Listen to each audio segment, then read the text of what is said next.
So right now, it is my pleasure. I'm going to be hosting the next panel, ladies and gentlemen. We have a wonderful, wonderful panel for you today.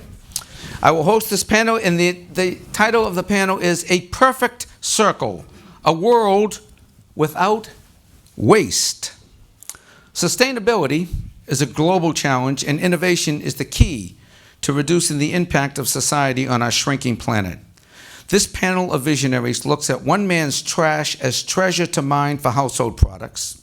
They look up to find the most fertile ground for farming atop Boston's dense real estate, and view the ocean as a source of economic growth as well as sourced food with regional provenance.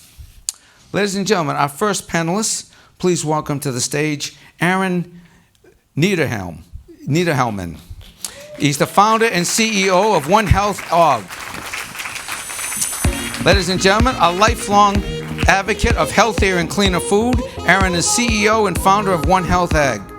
He hosts the widely listened to podcast on iTunes, Sourcing Matters, and is a fishmonger focused on preserving the unique values of the region he is from, which is Boston, ladies and gentlemen. Instilled with admiration for profit stewardship of the land and sea, Aaron sets to reform a broken food system and invest in regenerative production models to remediate the modern plagues associated to the deteriorating value of the Western diet and the lasting impact of production externalities on the planet. Mr. Aaron Niederhelman. Nice to see you. We went over his introduction about 5 times, ladies and gentlemen. I apologize for butchering the name. Sorry, Aaron. Thank you so much. Thank you. Are we going to play the music for all the introduction? Is that the game plan? Are they trying to drown me out? Is that what they're trying to say? Let's get the music and the intros. We got to get them in sync, okay? I'm going to talk. You're not going to play the music. When the whole thing's over and we start dancing, jack up the music. Okay. So when I finish this next introduction, she will take the stage. Lindsay Allen, ladies and gentlemen, rooftop farm manager, Boston Medical Center. Boston Medical Center is the first hospital farm and one of just a handful of rooftop farms in Boston. Rooftop farms, ladies and gentlemen. In addition to the obvious benefits of fresh organic food for patients and the food pantry, it is a study in sustainability. The food does not have to travel the 1,500 miles to its destination, and Lindsay is creating as closed a loop as possible, taking care of the farm's own waste and creating an ecosystem on the roof. BMC has become a model for hospitals around the country. Please welcome Lindsay Allen. Thank you, Lindsay.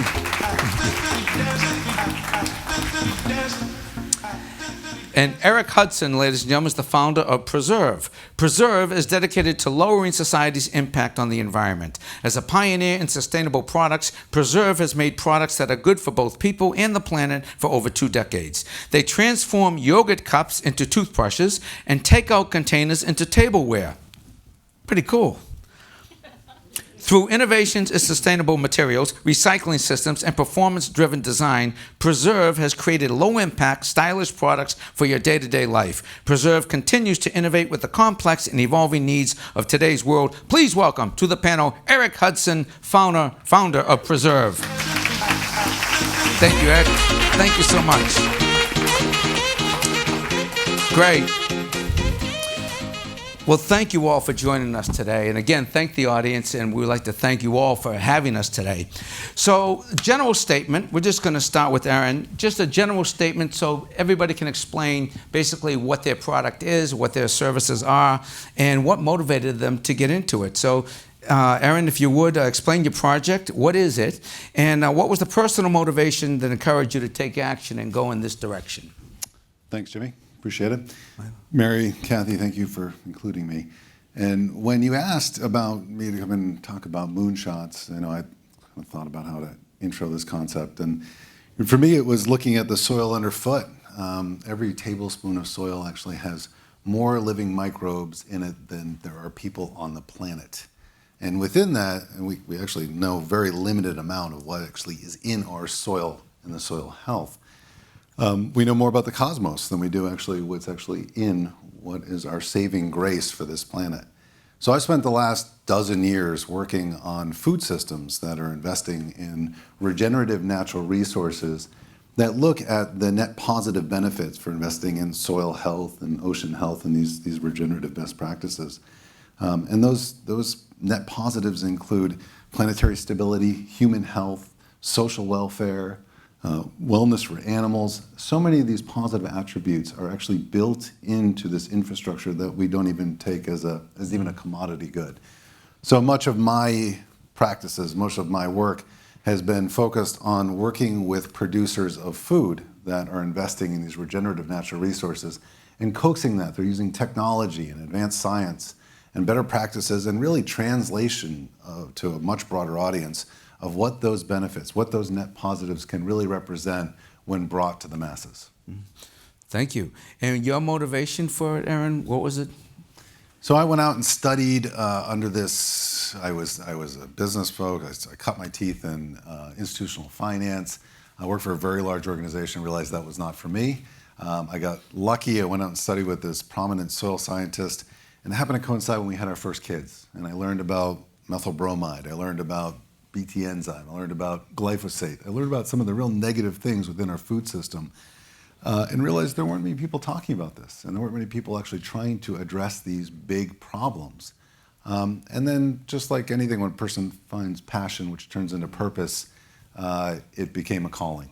And I think that's really what the motivation for me was. It doesn't feel like work, even though it's extensively more work. It just, it's like the little voice in the back of your head talking to you all the time about get up and do something.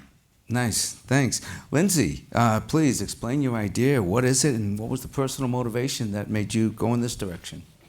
Yeah, how did I end up on a roof? I have been farming for the past 9 years or so and doing mostly suburban and rural farming, and moved back to Massachusetts about 3 years ago and was really interested at kind of shifting to working more at the intersection of food justice and feeling like our cityscapes were this place that there is so much food insecurity, and we have the highest populations, concentrated in cities, and yet we have no ability to feed ourselves if we were actually to be disconnected from our larger food system, which is very far removed in our rural communities. And so I was really interested in how do we innovate around growing food in creative ways, because space is such an issue in our urban spaces. And so the place we have an abundance of is acres and acres, thousands of acres of rooftops in Boston. And so I was lucky enough to kind of start this project at Boston Medical Center, where we are farming on one of their buildings. And we're growing 5,000 to 6,000 pounds of food a year. And per square foot, it's 2.5 to 3 times as productive as conventional farming. And so for me, I was really interested in the hospital aspect, because we only get one life to live, and so I'm constantly trying to think, like, how do we leverage ourselves to kind of do the most with what we have. And to me, being in a hospital really is this opportunity where there are thousands of people coming through every day who are able to interact with the hospital, who are in need of food and are actually needing healthy places to actually go out and be in, but also to consume food. And I really believe that food is medicine. And so to me, it makes a lot of sense to have a farm associated, if we can put on the roof, even better, of a hospital. And then also, in general, our institutions, I think, have such an important role to play in bringing food to our city spaces. And so, Lindsay, tell me, had you seen this model demonstrated anyplace else, or did you come up with it, or were you going by another example? Definitely not the first rooftop farm. I'd say the U.S. is very behind in the rooftop farming industry. Europe is way ahead of us. But the hospital at Boston Medical Center was the first rooftop farm hospital owned by a hospital in all of New England. We're the largest rooftop farm in Boston. And so we're definitely, and since that has started, it has really, we've been contacted by almost every hospital in Boston and then across the country and even in Europe as well, wanting to replicate that model as well. So is it like a greenhouse? So it's a controlled environment, or is it No, just no open? greenhouse. No, it's just open. It is open. So corn is just growing No corn is growing. No corn.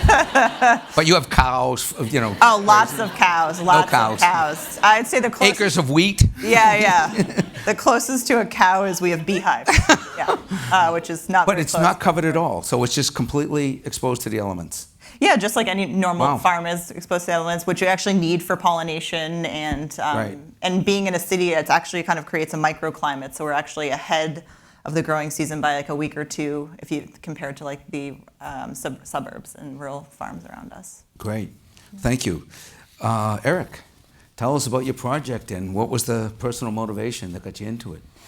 You bet. I'd love to. Thanks, Jimmy. Thanks for having me here today. Pleasure. I was at this building maybe 20 plus years ago when I first started Preserve and started the company on Beacon Hill. Way back when, maybe a little bit after the Battle of Bunker Hill, not too far. Ow, my leg. We're one of the, That musket ball, it surfaces now and then. I have a few of those myself. And then moved to Cambridge because I felt that would be a great place to start an environment-friendly company. And the motivation for starting Preserve was to reuse Earth's resources, to take things like natural gas and oil that are captured in plastics and grind those up and reuse them and make new products out of them. So in essence, in the early 90s, there was a lot of recycling going on, and there wasn't evidence of products being made from those recycled materials. So we thought, what a great way to kind of serve back to the efforts of those recyclers to deliver back products to them made from recycled materials. It also created the demand side, in very small part, of the recycling industry to create that market. So if we're all recycling, we need to create the demand side of it as well. Right. Off the top of your head, can you give us an example of some of the products that, were never considered to be recyclable and marketable at the same time? Absolutely. There's a lot of evidences today. And there's also evidences of companies who have come forward with, this similar concept that haven't succeeded. And I think of shoes. There was a company called Deja Shoes founded by a friend of mine, and that, for whatever reasons wasn't successful, but I think Allbirds now is being very successful. So there's a lot of examples today. Patagonia is a fantastic place to look. Certainly a lot of places in packaging, like 7th Generation, making some of their packages out of completely 100% recycled milk jug bottles. So it's not necessarily the same product becomes the same product again. It's using like old tires, for example, to have a different function. Could become a rug or something like it, or part of a rug. A rug. Could be. So that's. Who wants a rug without tires? Tires are a tough one. The whole vulcanization project. Right. But that's it. That's the purpose. It's more complex. It is, but if you want to say a sort of a true circular system to take something that was used before and turn it back into that product is what oftentimes is defined as a true closing the circle or a circular system. Mm-hmm. But there's certainly a lot of carbon that is saved by recycling a yogurt cup into a toothbrush, for example. Right. It has much lower carbon footprint than making it out of virgin or petrochemical plastics. Right. So just looking forward, if your and we'll just go back down the other way. If your project were to be wildly successful, this idea, tell us about the public good that could come from it. Great. I'd love to. So our purpose is really to lighten the footprint of the consumer. To give to our what we like to call preservers. I can't see you all very well out there, but a few of you may be preservers, of course.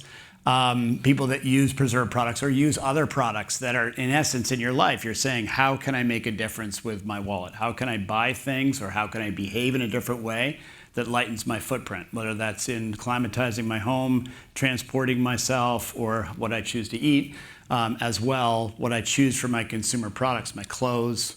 And the products I use, I can have a lighter footprint. So choosing products that are made from recycled materials or from plant-based compostable materials, or that have reusable packaging, or choosing to reuse or choosing to reduce are great ways that you can lighten your footprint as a consumer, which I'm sure all of us think about and talk about these days. I imagine from a marketing standpoint, it would be attractive to the consumer. If you have a choice of two products, one has been recycled, one is not, and one has a purpose greater than the actual product, that would be probably advantageous in terms of marketing, would it not?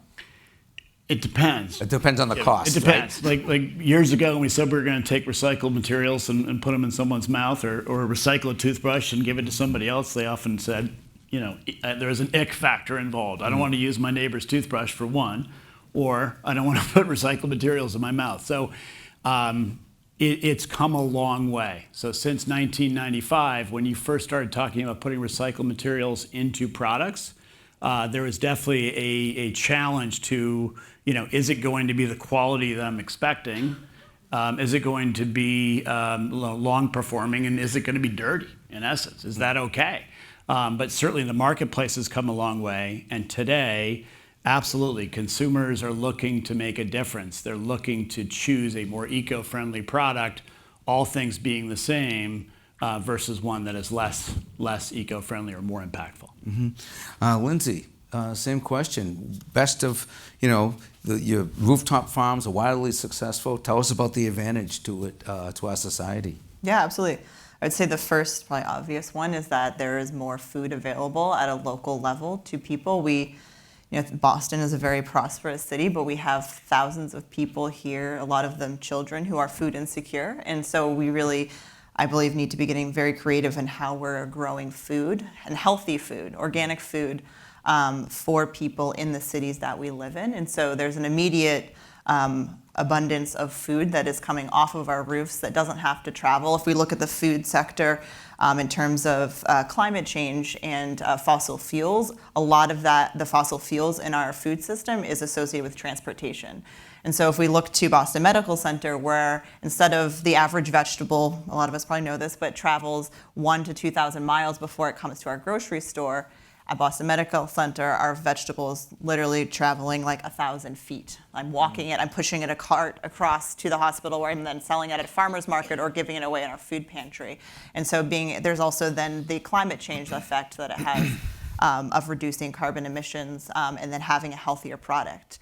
And one thing that I think we don't talk about as well is that often with food is that as soon as we harvest and cut our food, it immediately starts to lose a nutritional value the longer it is off of the plant. So having food on a hospital or at our institutions or grown in different places in our city where it can get to a person within a matter of hours, there is like 2, 3, 4 times as much nutrients in that produce than a vegetable that's been sitting on the shelf for 1 to 2 weeks at a grocery store. So it really is actually medicine and has a higher nutritional content for the person who's actually eating it as well. And do you see it expanding beyond the roofs of hospitals into other institutions? Oh, absolutely. I think it needs to. I think hospitals make sense in a lot of ways, but I think I would love to see rooftop farms on our corporations, our businesses, our universities. I think we really need to be using capital in different ways and investing in rooftop farms. And then I would love to see mobile markets that are affordable for our local communities, so we're actually feeding our local communities there. Great. Aaron, tell us about the public good. Sure. Yeah. Well, let me add too, Jimmy. When you were storming Normandy, we had my leg. Yeah. We had a movement in this country around victory gardens, and victory gardens are very similar, which is a hyper-local involvement of families and local township basically growing their own veg. And I think something like 50 to 60% of all. Yeah, it was about 50%. 50% of all food production was done in these victory gardens. Part of the war effort? Yeah, part of the war effort was to grow your own food. And it happened within 1 year. We went from being consumers to producers and producing half of our own food. That's right. Yeah. Wow. So talk about an educational wave that went across the country, because you don't stick things in the ground and let them grow. There's an entire process to actually get this up to speed, and training basically an entire generation on how to grow their own food and the values tied to that. And I think that's what we're all involved here, is an enlightened consumer in the last 10 years has really allowed all of us to become, to do this type of work, where we're not expecting commoditized goods anymore. Everything is not just a whitewashed product. There's externalities and ramifications, especially on the food side of things, of this commoditization of our food stuff. So in the ideal world, what would be the best case scenario for what I'm involved in, getting these additional values coaxed back into food, is that we have more consumers looking for this, more consumers looking for hyperlocal food, more consumers spending a bit more to get something that they know has no persistent pesticides on it, reduced use of fungicides, that it's healthy for their family, that it's treating their communities, that it's engaging in fair labor practices. And I think those are all things that will matter for us. And we've seen it in certain categories, specifically food categories, coffee, wine, sweet, savories, beer. I mean, Whole Foods, for example. Whole Foods is another People pay great a little extra. That's right. And Whole Foods does a nice job of expressing those values, and they get the knock of being whole paycheck. But I think the question shouldn't be, why is Whole Foods so expensive? The question should be, why is the other food so cheap? Yes. And we spend in this country about 5 to 6% of our discretionary income on food, which is the lowest of any developed country in the entire world. But on the adverse effect, we spend the most on healthcare of the rest of the world. Interesting. So there's something for next campaign, right? I mean, let's get together here. We can talk about that. If elected, you're in the cabinet. All right. You, my wife, and one ex-con. I can hold the camera too. So, very good. Great. Well, tell me some of the challenges and obstacles that your service would face, Aaron, and for all the panelists as well. Yeah, I mean, it's been as one of the past presenters, David, was talking about the challenges of early stage companies. It's it's been like a decade of falling forward. Lots of lessons learned. Many, not mistakes, but just being too early to market in many concepts. Actually, I should say plenty of mistakes. And picking yourself up and dusting yourself off and figuring it out. And I think that for me, it's the passion and the purpose of that behind this that gets me back up to do these things. So I think my personal take on this is that where this goes in the future, Jimmy, I don't know. Where I can learn from my past, it's a definite, and I just try to take it every day to figure out where to take the next step. Great. Lindsay, some of the challenges that you're facing? Yeah, I would say, I could get nerdy on some of like the actual farm things that have been challenging, but in terms of thinking about expanding this model, we've been in communication with almost every hospital in Boston and across the country, and it's been, I think, hard trying to get hospitals to, rightfully so, they're very focused on the immediate needs of what's in front of them with their patients, but to kind of take their heads up and be able to think more holistically around what like a holistic approach to healthcare looks like, and that really needs to include food, because that really is at the root of so many of the cardiovascular, diabetes, so many of the diseases that we're seeing people come in for. And so I think the biggest issue we've had is just trying to get institutions and hospitals to really actually put their time, their effort, their money behind and believing in these kind of systems. And I think basically we found that a lot of mid-management are 100% so excited, everyone is excited, and then trying to convince everyone at the top that this is a worthy investment has been probably the challenge. Just a slow-moving object. But. Right. Eric, some of the challenges, obstacles. Right on. There's a long list when you've been at it for 24 years. So I'd start just by saying, like any business, a business that's doing good, like the panelists and so many businesses out there, it's the other side is all about you got to run a good company, a great company, hopefully, and sort of the core needs of having a successful business are there, whether it's a social impact business or not. But I would just let me get a little geeky and say that one of the biggest challenges we've always had is making as high a quality product as possible as an equivalent of a virgin plastic product with recycled materials. So using recycled materials is always challenging. We also are working with plant-based compostable product materials now. So when we launch our food service product, which is a single-use cutlery now, it's made from recycled materials. It's at Whole Foods Market when you get, and you don't have to pay for it, which is nice. So it's free right there when you have your tofu salad. that product, we are looking to really move the needle there, like so many companies are. It's a single-use plastic item, which we all are hearing in the news we should stay away from. But if you could make this product from sequestered carbon and make it into a polymer and then have it composted on the other side and have it be a lighter carbon footprint than a reusable tableware, you've really got something. So those are some of the envelopes we're looking to push. And when you are trying to push that, keeping functionality right there is really challenging. Like making that fork work as well as a fork that's made out of polystyrene from China is very hard. Right, and that's one of the biggest challenges. And in terms of a consumer, is it cost effective for the consumer? Are they going to pay $2 for something if they can get it for $1 cheaper, right? That's one of the biggest challenges. Absolutely. It is, and as Aaron was saying, that that doesn't price in sort of the externalities, right? Right. The impact of that product that it's The having intangibles. on our environment. Yep. Right. So the next question is really about, when JFK came up with the idea, we're going to put a man on the moon. He was motivated by the next frontier, competition with the Soviet Union. He was able to sway public opinion. There was government research and finance and investment in this idea. We can put a person on the moon.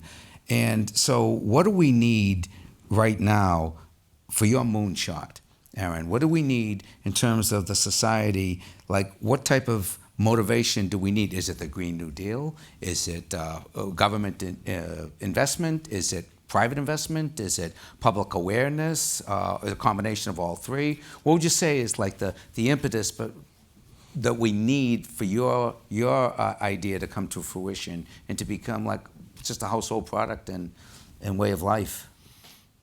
Well, I guess the advantage that we have is that it is a household product. Everyone eats 3 times a day, right? I mean, we're all consumers of food, and we're all becoming increasingly more aware of where our food comes from and the impact it has, not just on ourselves, but on as a planet, as a collective. So I think, I'm enthusiastic in the fact that there are macro trends happening. More awareness is out there. But to get there, it surely is going to take a broadening horizon, or maybe an opening of the aperture for people to realize food is much more than just energy. It really is so much of the crux of what we should be focusing on. So getting those values and appreciating the values into our food system as preventative care for addressing those modern plagues, looking at it really, and what I get excited about it is, and someone that's been trying to get at it from the human health side of it, what has happened in the last 2-3 years is people's appreciation that the production model of agriculture it's like a different operating system between conventional and sustainable, or the next iteration of sustainable, which would be regenerative. That, to me, is the sweet spot. That's where we're going to get to the next step. That's what needs to happen when people are appreciative that if you're an environmentalist, the best thing you can do is eat better food 3 times a day. Mm-hmm. Do you see right now we're coming into the election season, do you think this time is ripe for these candidates to be talking about this? Because I watched the debate last night. I don't think there was one question on climate change. There wasn't one question on in the environment. And I was wondering, is it incumbent upon the candidates to put that out there? And how do we combat the resistance on the other side? Some people are saying, well, global warming's a hoax, et cetera, et cetera. What do you think in terms of that, in terms of just raising the public consciousness? Well, I think to the conversation when people think it's a hoax, I think we transcend that conversation. We skate right by that. But it's out there. It is out there. It is out there. But I think the less airtime we give it, the better off we're going to be. There's people that deny many things for self-interest, and I think we have to get past that. But as far as political candidates, this is the first time we've got actual candidates that run on a stump speech around climate, from Tom Steyer to Beto O'Rourke, who's talking about regenerative agriculture. And in the small little fiefdoms I sit that actually care about a lot of these things, we had Mayor Pete talking about sequestering carbon into soils. So it's starting. I don't know how long we can wait. I'm also a believer in, hey, let's get someone in the White House that believes in this stuff, and then we can do some executive orders and start impacting that way. Right. Lindsay, the moonshot, what do you need? Well, yes, we need the Green New Deal. That's one of your first questions. And I think, it's hard to answer that in a short sentence, but Aaron, you had mentioned earlier that, so much of the conventional ag is subsidized, and that's why it is cheap, and that is the food that is literally killing people. And then it's now incumbent upon the organic farmer that is an unsubsidized product that we have to charge more for that, which is actually the medicine to help counteract the basically poison that is being put into our food. And that burden should not be on the organic farmer to have to kind of take in all of those costs that the other farmer is getting subsidies for. So I think there's a lot of movement that needs to happen there. But also in the institutional realm, I think that our colleges, our universities, our hospitals, our big corporations have a role to play that I would love to see them making larger commitments to actually growing food, or at least investing in local food economies and trying to make their communities healthier in the communities that we work in. And we all are employed by or frequent a hospital or employed by a company, and asking them to do better. I think we can ask and need to ask our corporations, our big businesses, and our hospitals to do better by the food that they choose to sell, to give to their patients. And so I feel like what I need is a shift. We need the consumer side, and for us to really flex our muscles in a bigger way and ask our corporations and our businesses to do better. And then we need to be met by different policy on what's being funded as well. Mm-hmm. Eric, same question. Your moonshot, and then we'll go to closing statements. Just let people know what would you like them to do, and what is if there anything we didn't get to. So your moonshot. My moonshot. I will say that legislation, carbon tax would certainly make a big difference. But aside from that, I think it's happening now. I think there are a majority of people don't think climate change is a hoax. Majority of people more and more often are thinking about how they can make a difference in their day-to-day lives to reduce their carbon footprint. So those kind of behavioral changes, looking for new technologies and new systems to help communities or people as individuals reduce their impact, is absolutely what Preserve fits right into. So it's happening now, and we're psyched about it. Great. And what would you like people to take away from this about Preserve and next steps, calls to action? Mostly, I would like people to take away, just not necessarily just right here, but generally in their lives, thinking about what they can do to make a difference, and to be motivated by others. I've got a friend, a very close business friend, whose daughter is leading some of the Climate Week rallies in New York City, and she's 15 years old. Wow. So to see her starting to go viral on YouTube and getting signed up by magazines coming and asking her parents for permission to interview her. She's out there every morning, and it's at least during Climate Week, and it was just really impressive to see someone that young being that bold and making that big a statement, and trying to rally other people around the movement that needs to happen for all of us to think differently and choose the products that companies are coming out with today, and seek the people in office that are going to change policy towards reducing climate change. It's really great. Lindsay? Yeah. I think you had asked earlier the question of, what were the social kind of benefits? And I think one piece that I didn't mention there that feels important is that with farming in urban spaces is that we're so disconnected right now in urban spaces from those things that sustain us: food, water, shelter. And I think that what urban farms and rooftop farms can really offer us is an opportunity to reconnect with those things that sustain us, because when we are closer and actually in relationship with those things, it is harder to destroy them. It is harder to not care. And it becomes a lot easier to engage with climate change, to actually care about where your food is, if you know how it's grown, if you know the story of it, if you've had your hands in the soil. And so we work with about 11 different public schools, having youth on the farm, and I think having youth engage from an early age in our food systems is really important. And so I would love to see more hospitals, more universities, more companies that want to either have a rooftop farm or using their ground space to grow food, so that we can have a healthier community, localized community that really is prioritizing food and climate as important things. Great, thank you. Aaron? Yeah, thanks. Well, I think Lindsay nailed it earlier when saying that, we all as consumers have an opportunity to hold brands accountable. And if you want something you can do today and for the rest of the week and the rest of the year, it's know where you're buying your CPG products from, know where you're buying your food from. And there is a movement. Any brands that are making declarations about their supply chain, about their practices, we'll promote that. And you can find additional information about that. And whether it's connecting with the UN's 17 SDGs, whether it's investing in local or regionalized food systems or healthier or differentiated food products, those are all things that will elevate us to actually putting more values into food. So from my point of view, it's you eat better food 3 times a day, and so you're going to solve the modern plagues of humanity and balance and stabilize the planet. Excellent. Like that, Jimmy. I like that, man. Again, you're in the cabinet, and I want to get this young girl, 15. She can be in the cabinet too. Absolutely. I'll recruit If her. you can get me in touch with her parents. I will try. Ladies and gentlemen, have a round of applause for our wonderful panel today.